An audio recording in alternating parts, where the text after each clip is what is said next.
Hi everyone, my name is Heather and I'm the person behind Happy Puppy Truffles. Today I wanted to share with you guys another fun project you can do to kind of help make some fun decorations for Mother's Day. And the other day we made these cute little gift boxes with little flower decorations on top. And I thought it'd be kind of fun to make a kind of matching little gift envelope that you can put with it. And I've made one here trying to keep kind of this smaller size that will kind of match up with things nicely. And then what we could do is take a little tiny version, just kind of reverse things. I have a little tiny water lily here that I've made that I can use as a little decorative element right on the flap of the envelope, just as something a little different. Or you could easily, put it on the other side, put it like where the stamp is, or right in the front, like treat it like a gift. There's lots of different places that you could put it. It's kind of just up to you guys of how you'd want to work things out. But I'm going to show you guys how to make this. Now, what happened was that with the dimensions that are required for making this size of an envelope, I kind of needed paper that was 15 by 20 centimeters, and I just don't have origami paper that's 20 centimeters. So what I did was I taped two pieces of paper together and used some fun, kind of decorative masking tape that they have so many of these days. There's so many to choose from, it's kind of overwhelming. So I wanted to show you guys the steps that I took to make that, and I'll show you guys, how you can fold and arrange everything so that you can still get the crease right down the middle there for this. Now obviously some origami are going to work a little better for this kind of approach than others, but I've got my pieces of paper here, and just as a reminder here, my envelope itself is going to be 15 by 20, and then the papers that I use to make these little flower accents, whether it be the primrose or the water lily or the camellia, all of them I did 4 by 4 centimeters. So, and then I thought I could just kind of glue them on to some place on the envelope as a nice little decorative piece. So lots of different ways you can do that.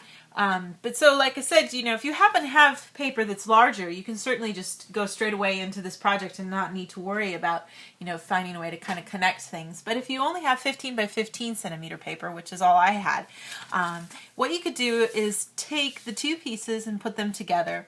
And like I said, I'm using one of these fun masking tapes, and I just picked this nice gold accent color one because it kind of matches the paper I'm using from Emily Birmingham. So what you want to do is start with one piece of paper here, and you could be a little bit more careful about this, but I just kind of rip it off and try to line things up here so that you can get, actually I'm going to work from the bottom. This particular tape I'm lucky because it has these little circles on it, and so I can kind of use that as a guide. I think it helps to just start on one end and kind of make sure you kind of follow the same flow of the paper, which I'm not doing here. It's a little hard to see my angle when I'm doing this and filming at the same time, but about like that. There we go. And then you can just lift it up, and then we'll just connect the other piece here. You want to try to keep it so that it's in the center or close to the center of the tape, just because things tend to look a little nicer that way. And then I'm just going to line stuff up right on top of it. And in this particular case, because I don't really need it to be so super secure, I'm not going to put another layer of tape there. It's kind of a point of preference to you guys. But since I have the one there, I'm just going to trim off right along that edge. And then this next step, you can choose what you prefer to do. In this case, because I'm dealing with an envelope and it's very symmetrical, I'm going to measure out 20 centimeters from the center. So measure out 10 this way and 10 this way, and then cut off the excess paper. Just got my ruler here. And if I do that, then I can get my 20 centimeters that I need. And it happens that the dimensions, then the 15, I can just leave this the way it is, of course, but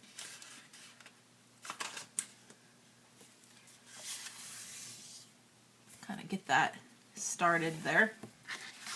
Fold that up a little and then just trim it off. And then if you want, you can measure it the other way again, or you can just fold this part over, since we're looking for things to be the same. And you can just trim up along that edge, or if you don't trust doing that, you can fold close to that edge. Get nice and snug on that edge there. And then just trim up on that side too.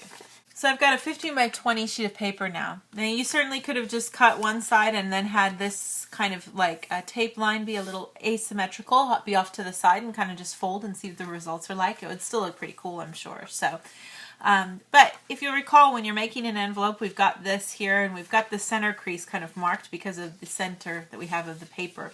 And I'm just going to go ahead and take the bottom side here and fold up to the center. And you want to kind of give yourself a little room. You don't want this to be exactly on the center, you know, because you want to be able to have room to fold up and stuff. But I'm just going to kind of get close to the center as I can. And then take the bottom part and fold over as well. And when you do this, we're folding just straight to the center. And these sides should line up pretty close to each other.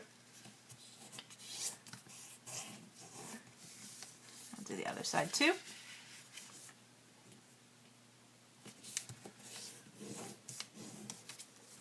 Now we've got this side here that looks like a little diamond at the top. Now with this little pocket here, you're just going to push open on the sides even with this edge, creating a new crease. And essentially what we're doing then is pushing down straight, getting these center crease even, and smoothing this part out to create an extended area. And then I could just do the same thing on this side too.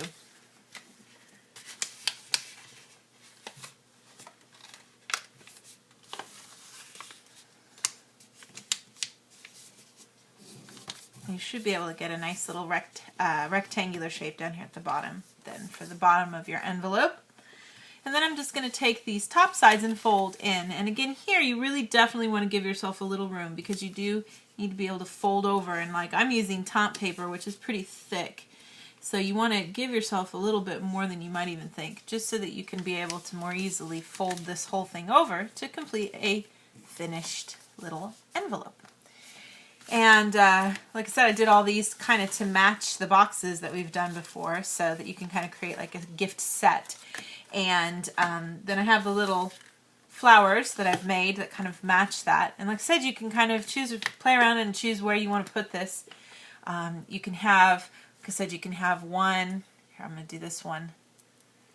I do need a lot of glue. I'm going to put this one right here just to create a fun accent for this particular envelope.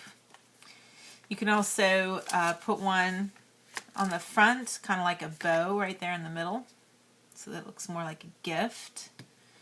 And you could certainly use a little bigger flower if you wanted, but I think it kind of looks cool to use these little guys. Now the small things are a little tricky to fold, but with a little practice you should be able to get the hang of what you need to do for these. They're not impossible to do.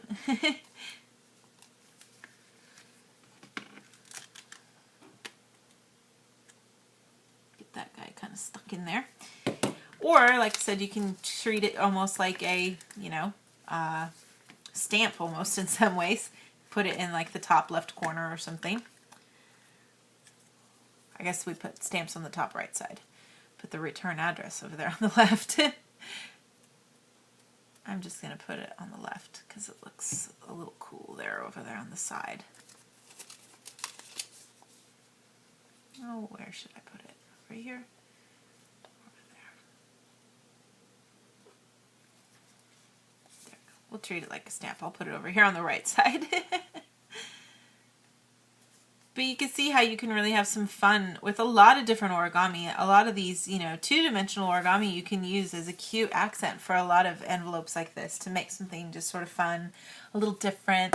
And especially if you've already made something like one of these boxes, then you can make this nice little set of the two things that kind of go together. And you create a nice little gift and a card to give somebody for Mother's Day, just as one idea. But yeah, that kind of gives you guys an idea of some fun things you can do with paper when it's not quite big enough, and also some things you can use for decorating just your average envelope and make it a little more special. I'll have some more projects to share with you guys in the days to come. Thanks again always so much for watching, and I'll see you guys next time. Bye!